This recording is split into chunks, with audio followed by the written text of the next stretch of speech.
इंसानों का ऑरा जो है वो दूसरी चीजों पर, बिल्डिंग के ऊपर, गाड़ी के ऊपर, घरेलू इस्तेमाल की चीजें, फ्रिज, टीवी, वीसीआर और मोबाइल्स वगैरह, हर चीज के ऊपर असरअंदाज होता है। इंसान के साथ जो चीज भी उसकी जरूरत के साथ वाबस्ता जो है, इंसान अपने जहन से, अपने ख्याल से उसको इस्तेमाल करता है। अगर इंसान के ऑरा के अंदर जो है नेगेटिविटी है, उसके दिमाग के अंदर जो है अपना सही तर्ज फिक्र नहीं है, तो दिमाग से निकलने वाली लहरें जो है चीजों के ऊपर असरअंदाज होती है।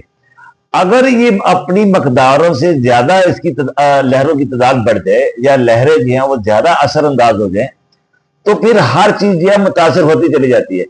और फिर बंदा जो है वहां पे परेशानी, तकलीफ और जो है बेइत्मीनानी महसूस करता है। अमूमन आपने देखा है कि सादा सा घर है और उसके अंदर जब आप दाखिल होते हो तो आपको इंतहाई सुकून महसूस होता है, और एक बहुत ही आलीशान घर होता है, वहां पे जाकर तबीयत के अंदर बेचैनी, घबराहट हो जाती है। उसकी मेन वजह यही है कि वहां के जो मकीन जो है, वहां पे जो रहने वाले इंसान जो है, उनके दिमागों से निकलने वाली लहरें जो है वो नेगेटिव है, और जो है उसकी वजह से एक सही बंदा जो है, जो पॉजिटिव अप्रोच का बंदा जो है, वो इन चीजों से मुतासर होता है। या तो वो परेशान होता है, या फिर जो है वो खुशी महसूस करता है।